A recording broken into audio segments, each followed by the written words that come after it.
આપણે ત્યાં ઇલેક્શન આવે, લોકો નેતાઓ આવે, વોટ માંગવા આવે,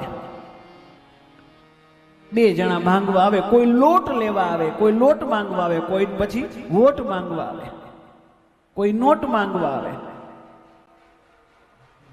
તો જે ઇલેક્શન હોય અને પછી પબ્લિક લોકો નક્કી કરે કે આને આપણે વિધાનસભામાં જવા દેવા, આને આપણે ધારાસભામાં, જ્યાં કંઈ રાજ્યસભામાં જવા દેવા.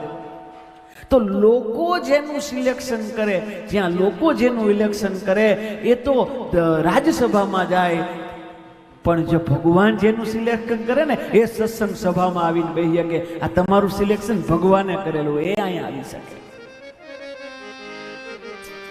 અને આમે તો લક્ષ્મી રાજી થાય ને તો પૈસા આપે, લક્ષ્મી રાજી થાય તો પૈસા મળે, હનુમાનજી રાજી થાય તો બળ મળે. અતિલ હનુમાનજી જો કોઈ ઉપર કૃપા કરે તો બળ પ્રાપ્ત થાય. પણ ભગવાન રાજી થાય ને તો શું કરે? ભગવાન નારાયણ રાજી થાય તો આપણી ઉપર શું થાય?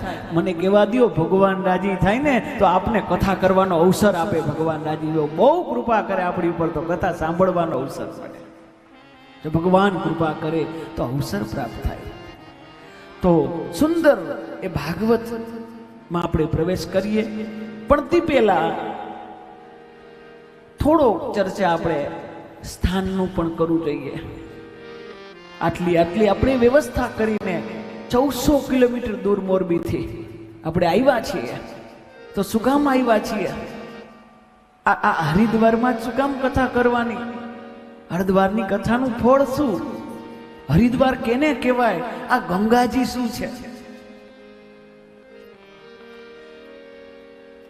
આપણે ખબર હોવી જોઈએ, પણ એ કઈ ખબર હોય નહીં. આપણે તો 3 જ ખબર હોય, હરિદ્વાર આવો એટલે આવવા જવાની ટિકિટ કન્ફર્મ છે કે નહીં, અને ત્યાં રૂમની વ્યવસ્થા છે કે નહીં, આટલી જ ખબર છે.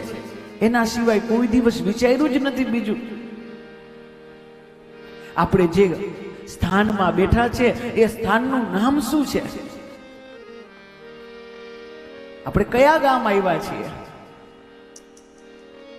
આ સ્થાનના 5 નામ છે. કેટલા નામ છે? બોલતા રહેજો. આ સ્થાનનું પહેલું નામ છે હરિદ્વાર. આ સ્થાનનું બીજું નામ છે, જે ગુજરાતીઓ જ અભ્રંશ કર્યું છે, પણ છે છાસું હરિદ્વાર છે. અને બીજું નામ છે હરદ્વાર. હરિદ્વાર પણ સાચું છે અને હરદ્વાર પણ સાચું છે. આપણે કોઈ કાઠિયાવાડી માજીને પૂછે ક્યાં જાવું માં, એટલે હરદ્વાર જાવું ગગા, હરદ્વાર જાવું. નામ હરિદ્વાર છે પણ આપણે કહ્યું હરદ્વાર. પણ એ નામે સાચું છે, કારણ કે આ એવો દ્વાર છે, અહીંયાથી હરિદ્વાર ભગવાન નારાયણ બદ્રીનારાયણ બેઠા છે, ત્યાંય જવાય. અને હરદ્વાર જવું હોય તો અહીંયા કેદારનાથ બેઠા છે, ભગવાન કેદારેશ્વર મહાદેવ, ત્યાં પણ જવાય. એટલે હરિદ્વાર એ પણ સાચું, હરિદ્વાર પણ સાચું અને હરદ્વાર પણ સાચું. કેટલા નામ થયા? 2. બોલતા રહેજો. ત્રીજું આ સ્થાનનું નામ છે ગંગાદ્વાર. આ સ્થાનનું નામ છે ગંગાદ્વાર.